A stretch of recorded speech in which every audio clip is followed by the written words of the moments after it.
melanjutkan tutorial saya akan melanjutkan tutorial terkait dengan e-learning Unuja. Nanti saya tunjukkan gimana kita bisa menarik nilai dan mengeditnya melalui e-learning Unuja. Jadi ini tampilan tampilan akun dosen, aplikasi dosen itu semuanya kayak gini. Nah, nanti di bagian kalau diperhatikan biasanya kita memberi nilai akhir itu kan di mengajar. Belum login, saya login dulu ya. Oke, jadi di bagian mengajar, di mengajar ini ada kelas yang saya isi di semester ini misalkan. Di bagian ini ada 2 mata kuliah. Biasanya kalau kita perhatikan di semester sebelumnya, sudah dihapus ya, itu ada nilai UTS, nilai NR, presentasi kalau nggak salah itu, sama nilai UAS yang diisi di sini. Untuk semester ini penilaian model yang seperti semester sebelumnya itu dihapus. Jadi nanti hanya ada nilai akhir, nilai mata kuliah akhir semester saja, dan itu nanti tidak perlu diisi. Bapak Ibu tinggal narik aja dari nilai e-learning yang sudah Bapak Ibu isi kalau nilai e-learningnya sudah diisi ya. Jadi kalau di saya misalkan kasus ini, saya tinggal klik saja bagian nilai e-learning, klik, nanti nilainya langsung otomatis muncul semuanya. Jadi tidak perlu menunggu pembukaan. Kalau misalkan nanti pas pembukaan input nilai, tinggal nanti tarik nilai e-learning kemudian simpan, gitu saja. Oke. Lalu pertanyaannya, nilai ini muncul dari mana? Nilai ini munculnya, kita kembali ke tampilan awal ya, munculnya di bagian e-learning. Jadi e-learning itu silakan diklik. Oke. Nah, ini ada mata kuliah yang tadi itu struktural aljabar misalkan ya. Saya buka. Nilai itu diambil dari bagian nilai yang ini. Jadi kalau diperhatikan ada beberapa komponen nilai yang ada di sini. Ada tugas 1, tugas kuis 1, kemudian berkas usulan proyek, ada UTS dan UAS. Ini coba bentar ya, saya coba hapus dulu. Jadi untuk nilai, komponen nilai yang ada ikonnya, ini icon tangan bawah dokumen, ini icon centang, ini seperti ini ada ikonnya. Ini merupakan komponen nilai yang muncul karena kita menambahkan aktivitas di salah satu topik gitu. Contoh misalkan ini tugas 1, berarti nanti kalau kita perhatikan, kita bisa klik, di bagian topik gelanggang, topik ini pasti ada aktivitas tugas 1. Kalau kita buka, ini ada aktivitas tugas 1. Misalkan di pertemuan keempat ada kuis, di yang ke-8 ada berkas usulan proyek, misalkan gitu. Jadi yang bagian ini adalah komponen nilai yang muncul karena kita menambahkan aktivitas. Sedangkan yang ini UTS dan UAS ini, kalau tandanya kotak ini adalah komponen nilai yang memang sengaja ditambahkan tanpa mendapatkan aktivitas baru gitu. Untuk mengaturnya gimana? Untuk mengatur bobotnya ya, bobot masing-masing. Tentunya tugas, kuis, berkas ini, UTS sama UAS ini masing-masing punya bobot gitu. Untuk ngatur bobotnya di mana? Ngatur bobotnya di bagian pengaturan.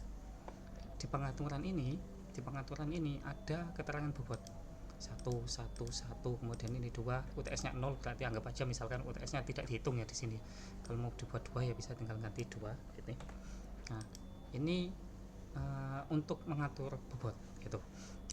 Perhitungan bobotnya gimana? Secara umum nanti itu total penjumlahan di sini itu menjadi pembaginya. Contoh misalkan di sini kan 1 tambah 1 tambah 1, 3 tambah 2 tambah 2 berarti kan 7. Berarti tugas ini bobotnya adalah 1/7. Yang ini 1/7, ini 1/7, ini 2/7, ini 2/7 gitu. Tentunya kalau mau jadikan persen tinggal kali 100% aja gitu. Lalu jika Bapak Ibu misalkan merasa, saya pernah bikin tugas tapi tidak nambah aktivitas, saya mau menambah item nilai gimana? Nanti kalau misalkan mau menambah item nilai, tinggal diklik ditambahkan item penilaian. Oke, ini saya simpan dulu ya, simpan karena ada yang saya ubah. Oke, tambahkan ke item penilaian, kemudian ini misalkan tugas tambahan misalkan itu ya, karena tugas tambahan jadi ada beberapa yang dikasih tugas tambahan misalkan itu. Kemudian ini kasih nilai 1, anggap aja ini bobotnya. Kalau sudah tinggal disimpan. Nah, ini nanti otomatis menambah satu item. Oh, bobotnya masih satu ya, saya simpan dulu. Oke. Nah, otomatis nambah satu item. Kemudian kalau kita perhatikan di bagian lihat, nanti ada item tambahannya di sini, tugas tambahan gitu. Nah, lalu untuk menilai ini seperti apa? Caranya macam-macam Bapak Ibu. Jadi kalau idealnya, kalau di aktivitas yang memang kita buat, itu tugas itu kita bisa koreksi langsung. Nah, jadi di tugas, kemudian kita bisa nilai. Nah, ini ada tugasnya mahasiswa misalkan. Nah, tinggal nilainya berapa gitu. Yang ini misalkan kita ganti, kita kasih nilai. Itu salah satu cara. Nah, cara lainnya Bapak Ibu bisa ke penilaian ini, kemudian di atas ini hidupkan mode ubah. Nah, nanti otomatis ada kotak-kotak yang kosong ini, tinggal Bapak Ibu isi nilai sesuai dengan nilai yang diperoleh mahasiswa gitu. Nah, kalau sudah, tinggal ke paling bawah ada simpan perubahan gitu. Nanti matikan mode ubah, nanti sudah otomatis ini. Oke. Nah,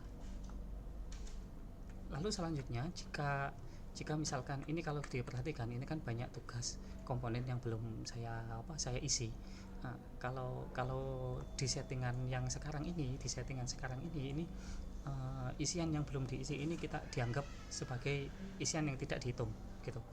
Nah, Bapak Ibu bisa mengubahnya nanti kita bandingkan ya. Contoh ini komponen yang diisikan cuma ini ya, misalkan mahasiswa ini tugasnya 100, yang berkesulitan beratnya 80, nanti di sininya jadinya 90.